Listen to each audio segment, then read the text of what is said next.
correct. So, I don't know. It's over 20 years old, so I guess it's about, I don't know. But anyway. On YouTube, I think you're going to have the slides. You did this morning. I didn't even notice they went out this morning. The projector went down, but it's not connecting. Well, all right. So let's get to our lesson. We're going to be in Amos chapter 6. If you want to go ahead and jump over to Amos chapter 6, we're going to pick up there as Amos continues to bring his message from God and the judgment. And he's going to the northern kingdom. That's who he's speaking to. He is from the southern kingdom. He is not a very suave speaker. He's very blunt. And matter of fact, he's already very clearly established the fact of the judgment that's going to be coming to them. Last week we saw in chapter 5, the very start of that was to call to seek the Lord. In all of God's judgments, even though they're going to come, he's always given an opportunity for those to try to repent and turn and seek to him. He admonishes them, tells them, don't try to turn to your churches, because he says Bethel. Basically, he's saying, don't go to those false places. Don't go to Bethel. Don't go to Gilgal. And you are ones who have taken justice and turned it into, and he uses this word, wormwood, which is bitterness. You've taken justice away from what's going on. He indicts them for their social injustices and what they have done, the way that they have taken the person who comes to the courts, the gates, he uses it. It says, those who come to the gates, you reprove them. You're fighting against justice, in other words. One who will come to the courts, present an honest position, and you rebuke them. You fight them back. He talks about the heavy taxes and the way you trample on the poor and the way that you're running them down as well. And the way you afflict the righteous. You're taking bribes at the gate as well, so the courts are corrupt, everything about them. And it's just inciting God to then come to this conclusion in chapter 5, verse 16. He says, the day of the Lord's coming. And this idea about when we talk about the day of the Lord for us today in our century, we say, well, the day of the Lord's coming. What does that make you think of? You think of the finality of it. Something's coming. And to us, as being taught through Paul and through the scriptures, it's the final day when he's going to come. And that he's going to, descend from the heavens and come and capture us and take us back. And there's going to be a judgment that's going to come with it. It's a fearful day. Now, we don't know when that day is. And this is another thing, even for those, when he says the day of the Lord, he's not talking about the end of the world, but he's talking about this day of a judgment. It's not a date. It's not a date that he's fixed. He's saying, there is a day that I will have my time as God, and I'm going to bring my justice, and I'm going to bring it upon you. And it's 30 years out, by the way. It's 30 years away. So in human time, we would go, wake me up when he's done preaching, right? You're like, Now, they don't know it's 30 years either. But see, that's part of the problem, is that he's already established the fact that one of their issues is that God has done everything he can to try to reprove them and cause them to come back to him. And it's failed. He goes through and he lists all the things that he inflicted upon them. And at the end of every one of those, he says, and did you turn to me? Did you turn to me? No. Nope. You never did. And I can't help to do it, but it's because I preached the lesson this morning. We talk about darkness and about coming into darkness and how Isaiah had told the righteous, and he was telling them the same type of a message was basically in Isaiah. And by the way, Isaiah and Amos are prophesying around the same time. They have overlap. So there's a part where both those messages are overlapping in the judgment that now Isaiah was preaching to the south. He is preaching to Judah. But we see, and we're going to see it tonight, where actually Amos as well is encapsulating a judgment that is overlapping. Even though he's specifically talking with Israel, a lot of it, but God is still grabbing all of them and showing a judgment on them. And so Isaiah said, that in these terrible times, how do the righteous walk? In darkness, that while we go through that. And because that's what's going to happen. And they don't turn. They will not turn. In the last part of 5, he talks about their rituals versus their righteousness. Rituals versus righteousness. And a lot of times people think that their religiosity of going to church and that their thousand and bajillion prayers and all the bread that they bake and that they give to people and all this stuff, and all the singing and the instruments or however they worship, they think that, man, that's righteousness. That's ritual. So when we're not following God, it's not right. Therefore, it's not righteous. That's simple. It's that simple of a word. If you're not doing it right, you're wrong. And if it's wrong, then God says it's a ritual. To you, you think it is. And he says, I'm appalled by it. It's just appalling to me. And he says, you go down and you worship all you want. Just go ahead. Because I'm telling you now, it's not going to work. I don't want to hear your singing. I don't want to hear that anymore because it's just worthless. But in your sanctimonious attitude, you're believing that you're good with me, and you're not. You're not at all. So he said he hates them. God doesn't use the word hate a lot. In a few things he does say hate. It's pretty passionate the way he says. So now let's pick up in 6 when we go there. And he starts right out with this idea, this woe to those who are at ease in Zion. So let's read the first 2 verses. Woe to those who are at ease in Zion, and to those who feel secure in the mountain of Samaria, the notable men of the first nations to whom the house of Israel comes. So that very first verse, that woe is like, wow, except without that astonishment of emotion, it's negative. It's like, whoa. It's like if you were to stand, the people who were standing in New York below the Twin Towers, and they saw those planes hit. If you've watched some of the videos, there's a guy following one of the battalion fire chiefs, and he's filming. And he's filming the day in the life of a fire chief in New York. And you can see he's talking. He's got the captain. And you can see the tower. And you see the plane coming in. And it's eerie because they're just filming. And all of a sudden, you hear this, whoa. That's what this is. This is not, a wow. It's a heaviness, emotional exacerbation of what he's saying. Woe, woe, woe to those who are at ease in Zion. Now, where's Zion? Jerusalem. Wait a minute. I thought we're talking about Samaria. We are. He didn't finish, though. That's the part. That's what I was saying. He's capsulating all of them because Isaiah's down there preaching it to them.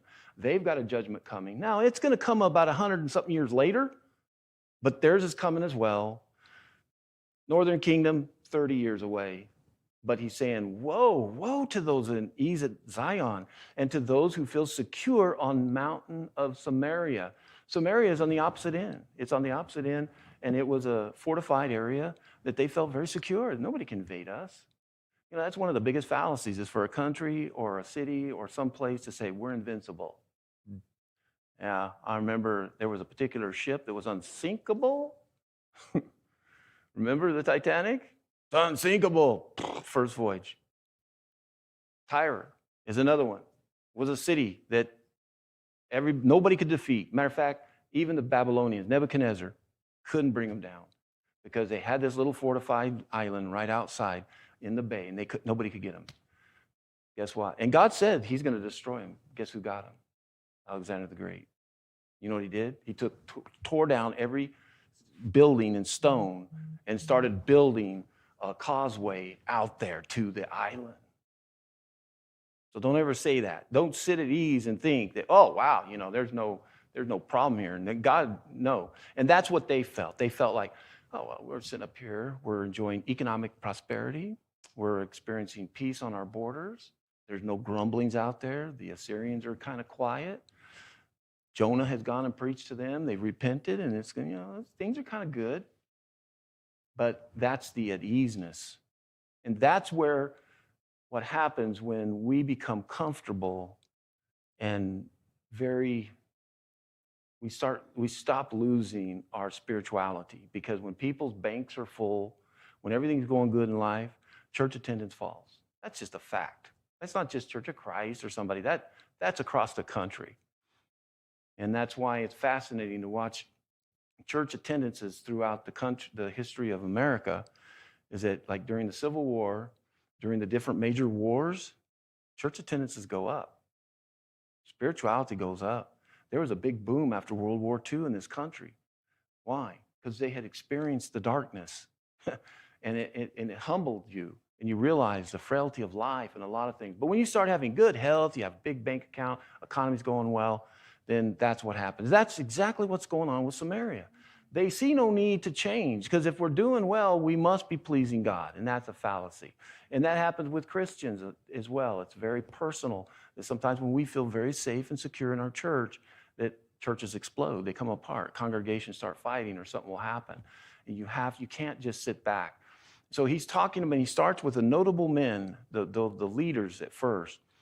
And now he calls for them to look at a situation that's historically appropriate. In verse 2, he says, pass over to Kanath and see. From there, go down to Hamath, the great. Then go to Gath of the Philistines. Are you better than these kingdoms? Are their territory greater than your territory? You know what he's saying? Where are they? Now, we don't know because we're not there. But as he named them off, they're sitting there going, oh, destroyed. Ooh, Gath destroyed. They're all been destroyed. You're sitting there secure.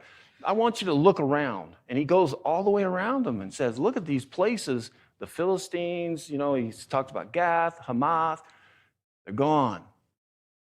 So how can you sit there and feel like you're so secure? Are your kingdoms better than theirs? No, they were better than yours. They had more territory. They had a lot of things going on that were stronger than you. They're gone. So he causes them to reflect upon that. And one of the things that he brings out is a part of what it is about their sinfulness and their ease is, one, their presumption. They presume that because they were in Samaria, they were safe. He also, their ease caused them to have procrastination. They put the day of doom far away. They didn't see any type of a catastrophic threat that could hurt them. So that ease caused them to be presumptuous. It caused them to to procrastinate, this idea of it. And the other thing was that ease caused them to be cruel to men. And they start just taking advantage, the sensualness, the lust and desires to take more and more and more and more. And he's going to reflect that and looking at kind of the gluttony side of what was going on with them. And then the other thing, it showed a love of self through this self-indulgence in 4 through 6 that we're going to look at. And the carelessness, the willful drunkenness, the ignorance, the blindness to what was really happening. This is the cause of whenever somebody becomes very complacent with what's going on. So pick up in 3.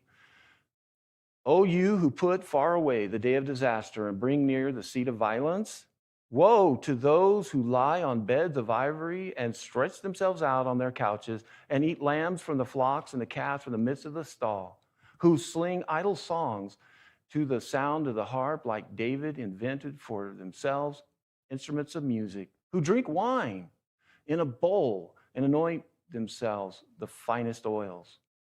But all are not grieved over the ruin of Joseph. Therefore, they shall be the first of those to go into exile, and the rivalry of those who stretch themselves out shall pass away. So you're putting off the judgment. You know what the truth really is. And then he describes these people who are on these beds of ivory. Have you ever had a bed of ivory? I couldn't afford one. Could you? No. Nobody could afford a bed of ivory. You have that much money where you can start. We've seen, The Rich and the Famous. Remember that show? I think that's back in the 90s. Rich and the Famous. And you go around and show these mansions and stuff. And it's like, how much more do you need? How many more bathrooms than 100 do you need? How many more than 12 swimming pools? You look at some of that, and it just made me think of this, and the way that they were living, that they had their summer homes, their winter homes, And yet the poor were suffering over taxation. The rich were getting richer, the poor were getting poorer. No, that's not a news headline I'm reading, but boy, it could be, right? I hate to be that way, but the more we go through Amos, it's like, what a lesson that we should really kind of consider for a moment. And the idea of this self-indulgence, this look at the gluttony of pleasure and things that people are doing to entertain themselves. Look at the reality shows that are on TV. I don't even want to talk about one that just came out that they're fixing to produce. It is so ungodly. I just cannot imagine it's going to be on TV. You can talk to me about it later. But it's like, let's invent something else to entertain ourselves. What else can we do? How many times can we go on pleasure cruises? Look at the commercials that we're inundated with, all about sensuality and pleasure. Just enjoy yourself, do what you want. That puts you at that ease. And so they stretch themselves out. They're eating of the finest food. That's what he's referring to when he talks about this idea of from the flock. They got the best of the best. They got the finest food there is. But again, the poor, they're working hard. They're struggling. You sing idle songs. That in the Hebrew is chants. It is indicating basically it's kind of a rap or a nonsensical type of songs that don't really make sense. I don't know if you ever listen to Gregorian chants. It's beautiful, but nobody knows what it's saying. It's beautiful. It's eerie. And I'm not going to insult Gregorian chants because I think that's not what he's necessarily talking about. When he says idle songs, meaningless. You can make up all the songs you want, but what are their meaning? And yet you try to come up and invent these instruments. You notice how he brings David into this? He could have left David out of this. But it's almost like they're feeling like they're spiritual by being able to associate their band, their instruments and such, and what they're doing like David. The psalmist, the great psalmist David himself. They drink out of bowls, not cups. Who drinks out of a bowl?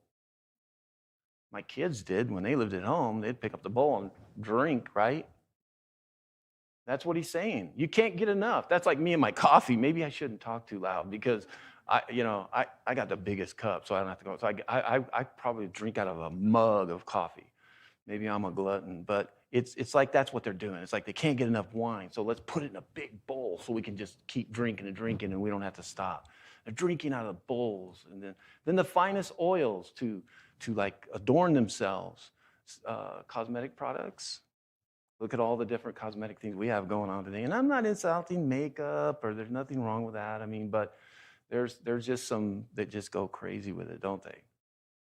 I mean, plastic surgery, all these things, feeling like it. Well, and what he's saying, but yet you have all this great stuff, but who cares about Joseph? And you notice he used the word Joseph? I told you, when we started this, and that's something you listen to in the prophets, is understand that when the prophets are talking, they're using these names, and they go Isaac, Jacob, Joseph. Their meaning, go back to that person. Now think about when he says Jacob, that ornery guy who was a deceiver, who went through all he did. And then when you think of Israel, he's the guy that wrestled with God. He was not the same. He's one that came out different and had a covenant with God. You think of Joseph, you go, wow, look at all that happened to him and what his brothers did to him and all he endured, And so that's what he tries to do to the reader, is to pop that memory and that thought he's trying to nail home by bringing up a character historically and the emotions of that character and what those people went through. And so in a sense, the people are those that are poor and struggling. The average person are the Joseph. They're God's people. They're ignored. They're in prison. They're captive. And so he says, but nobody cares about them. Nobody cares. You got an ivory couch. You're eating the finest. You got all the perfume. You're drinking out of bowls, wine. But who is caring about Joseph? Therefore, because of those leaders, remember he said the first men, they're going to be the first ones to go. He said they're going to be the first ones to go into exile. and those who stretch themselves out on them couches. There's all sorts of different things about this idea of stretching out on these couches from, deviant behavior. Some I read, I'm like, I don't know how far, but it's basically sprawled out, like passed out, just, not doing anything, just kind of enjoying themselves, not doing and engaging. When we're blessed with prosperity and we have all these things, we're to use them for the good, not to turn them on ourselves. But he says those are the very ones that are going to go off in captivity first. Now, what's interesting is that's exactly what happened. When the Assyrians came in, guess who they got? They took all the leaders and they took them straight back to Nineveh. And they did it with hooks. Remember, he talks about they're going to put hooks in them and guide them like a trout line, with fish, and guide them back. And so God is telling them basically a foreshadowing of what's really going to happen. And they're sitting there going, stretched out on their couch. Oh, is he done yet? And this was a shadow of exactly what, because of putting off this idea. There's a destruction coming, is what he is next going to talk about in 8 through 11. The Lord God has sworn by himself, declares the Lord, the God of hosts. I abhor the pride of Jacob and hate his strongholds, and deliver up the city and all that is in it. And if 10 men remain in one house, then they shall die. And when one's relatives, the one who anoints him for burial, shall take him up to bring the bones out of the house, they shall say to him who is in the innermost parts of the house, is there anyone still with you? And he shall say, no. And he shall say, silence. We must not mention the name of the Lord, for behold, the Lord commands, and the great house shall be struck down into fragments, and the little house into bits. That's interesting. Now, so basically, when he starts out, this is how serious this is. The Lord has sworn by himself. Now, we go to Hebrews, and we know this also when he says that the Lord could swear by nothing higher. Whenever you say that word, when somebody says, so help you die, or I swear to God, why do we do that? Because we identify that God is the highest, and it's supposedly, that's why we shouldn't swear by him, because one, you're bringing God into this oath that you're taking, and it's a lot heavier responsibility. But when we use it, we try to throw it out like, well, I swear to God, it's true. Another way, we'll probably a little more personal, says, swear by my mother's grave. That's another one that sometimes you'll hear people, I swear by my mother's grave. Well, that's serious. You're swearing by your mother's grave. Why? Because you love her. She's important, and I wouldn't violate that. And that's now, but who does God go to? There's not. So when God, it's not a lot of times where God does this, because he doesn't have to. He is God. But what he's showing us is he's saying, I swear by myself, because there's nothing higher than myself. And notice what he says, I hate the pride of who? Jacob. Remember that? Jacob, that character? Yeah, see how he used that name? That's what he's describing them as. And he's going to take and deliver the city up. You know what he's talking about is what they call a process of decimation. And that's basically where, and the Roman legion would do this as well, Deca. They would go through, and every 10th soldier, if the legion was disobedient or something was wrong, the way they would discipline them, the most stern, was they would decimate the legion. What that meant was they'd line them up, and they'd go down, and they'd go 1, 2, 3, 4, 5, 6, 7, 8, 9, 10, and kill him. 1, 2, 3, 4, and every 10th one, they would go through, and they would kill him. And they had a perfect number because, if they decimated too many, then it wouldn't be a combat-ready legion. But they'd go through and decimate. That's that concept. And the Romans are hundreds of years in the future.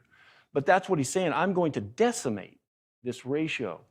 And it's going to be so frightening that when you go to clean the bodies up and you're trying to, stay up with the dead, and you come to a house and you're asking about it, people are going to be so fearful that don't mention the Lord's name.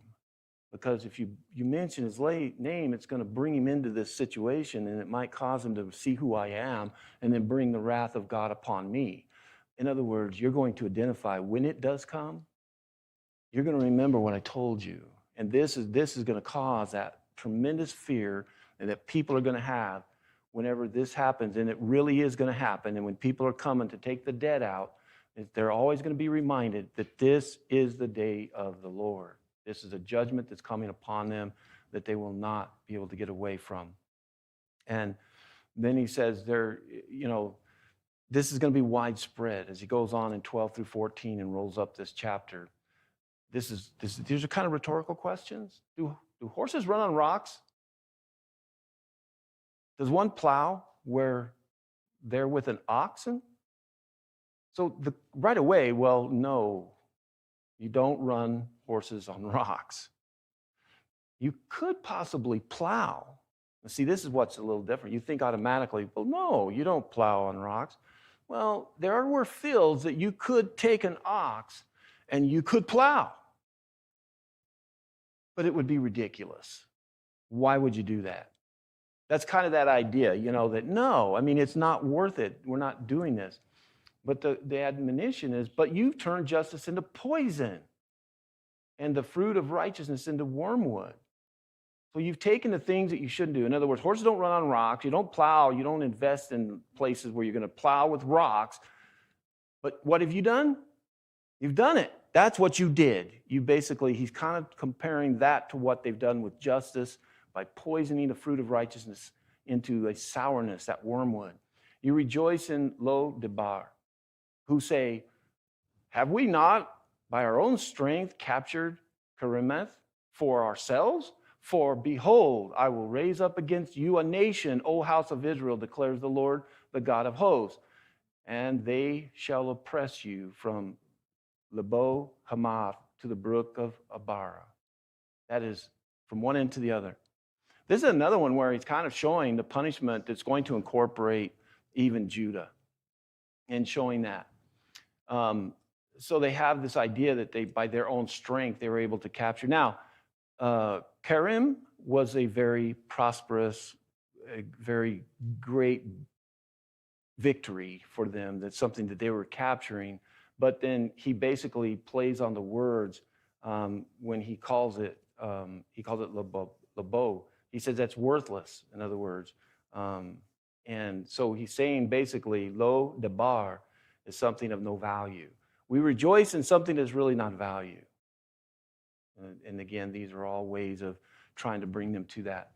So that's chapter 6. We're going to stop there. We'll pick up next week, and we're going to start to see this. We're going to see these warnings, but these visions now that Amos is going to have as he goes through this message and then preaches them. And then we're going to see a conflict between the priest and the actual leaders and the political leaders, and coming at Amos and trying to shut him down. So if there's somebody here with us this evening that we can help you in your relationship with God, I hope you'll take this moment where we'll be singing the invitation song to evaluate how you've been living with him. And if we can help you with prayers or anything at all, please let us know while we stand and sing.